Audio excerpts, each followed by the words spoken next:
Ya, kenapa kami mengambil tema komunikasi menuju harmoni? Karena kan begini, dalam kita berumah tangga, yang kita inginkan, kita rindukan itu kan dari waktu ke waktu, dari masa ke masa itu makin lama makin asik, makin menyenangkan, makin harmonis.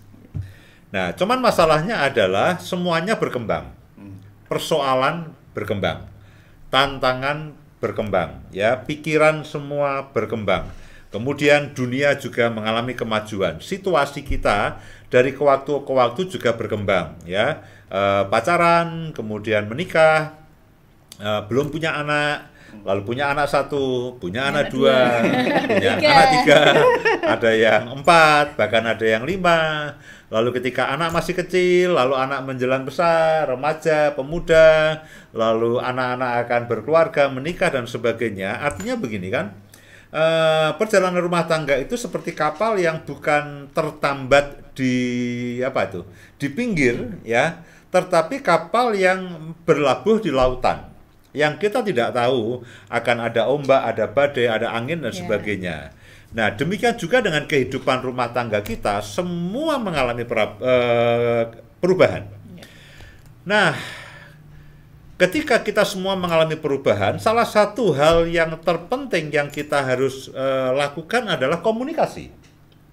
Bagaimana ketika ada hal yang baru, bagaimana ketika ada masalah yang baru, bagaimana ketika ada problem yang baru, bahkan tantangan yang baru, bagaimana ketika dunia berubah, keadaan berubah, lalu kan kita mesti harus komunikasi dengan istri. Ya.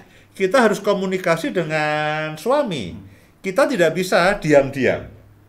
Misalkan ini ya contoh ya. Contoh anak kami mau menikah ya, anak kami mau menikah. Dulu belum menikah. Nah, ketika belum ada rencana menikah, kami tidak pernah membicarakan soal pernikahan. Nah, tapi ketika waktunya lalu mereka menikah, ternyata ada begitu banyak yang kami harus urus. Tentu istri punya gambaran pernikahan anaknya, suami juga punya gambaran pernikahan anaknya, anaknya sendiri juga punya gambaran, besan kami juga punya gambaran. Jadi mau tidak mau kami harus topik ini lalu kami komunikasikan. Nah, persoalannya adalah ketika ada topik yang baru dalam rumah tangga kita, lalu itu akan kita bicarakan dengan baik, menghasilkan sesuatu yang baik, lalu menyenangkan, atau justru menjadi masalah. Selama mengurus pernikahan ribut, wah, kita bersih tegang, kita saling bentak, kita ngeyel yang satu dengan yang lainnya. Jadi dalam setiap tahapan kita butuh komunikasi yang benar supaya setiap kali itu harmonis. Ya, tentu kami harus akui bahwa persiapan pernikahan anak kami tidak berjalan. Ya, artinya begini, artinya tidak selalu berjalan sempurna. Ya, karena ini pertama kali kami mau mantu ya.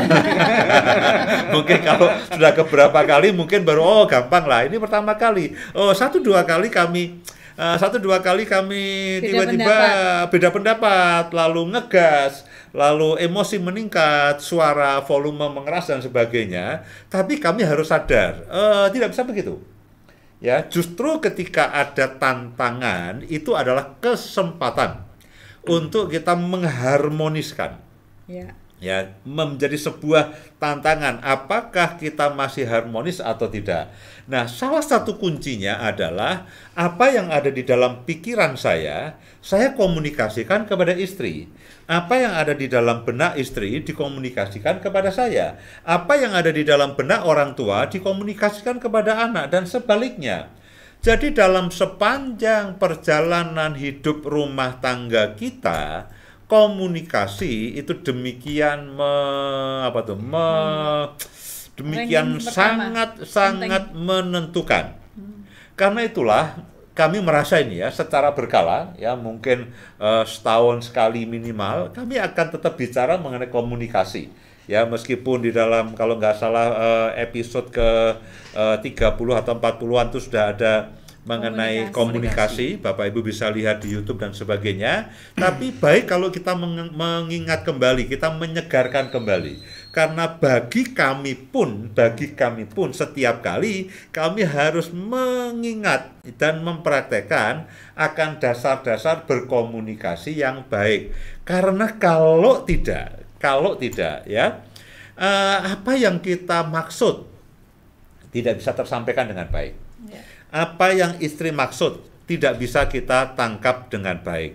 Nah, ketika lalu komunikasi itu tidak terjadi dengan baik, ya, yang terjadi adalah salah paham.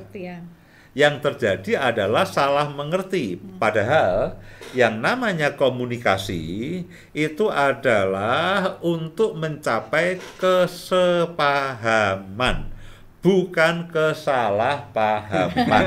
Ya, komunikasi itu tujuannya saya berbicara, Bu Indah mendengarkan, kemudian mungkin Bu Indah gantian berbicara, saya gantian mendengarkan. Jangan begini, kalau pasangan sedang bicara, ikut bicara. Lalu siapa yang mendengarkan, ya?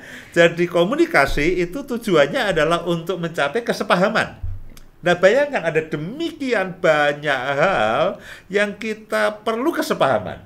Karena begitu tidak sepaham, kita tidak memahami, kita tidak mengerti, dan kita tidak menyetujuinya, lalu kita beda pendapat, kita akan berpaling dengan muka manyun. Kita akan berpaling dengan muka manyun dan raut wajah tidak menyenangkan. Ya sudah, kamu urus sendiri saja. Aku tidak mau ikut-ikut. Nah, kata-kata seperti itu tidak boleh muncul dalam keluarga. Ya, sekarang mula, semau kamu. Ya, apa yang kamu suka lakukan, lakukan saja. Nah, kata-kata seperti itu tidak boleh muncul dalam keluarga. Dalam suami istri. Kita harus belajar berkomunikasi, dalam mendengarkan, dalam berbicara, sehingga oke, aku paham dengan apa yang kamu maksudkan, aku setuju. Ayo kita lakukan sama-sama. Nah, itu poin yang kita ingin capai. Bukan, ya sudah kalau kamu maunya begitu. Ya, aku sih tidak setuju, tapi kalau kamu begitu silakan. Jalan saja. Ya, tapi awas ya. Kalau ada apa-apa jangan kita tolong aku. Nah, saudara bisa bayangkan kalau itu setiap kali itu terjadi. Lalu komunikasi akan menjadi hal yang tidak menyenangkan. Ya, dari komunikasi menjadi miskomunikasi. Dari kesepahaman lalu menjadi kesalahpahaman, padahal tujuan komunikasi adalah untuk mencapai kesepahaman.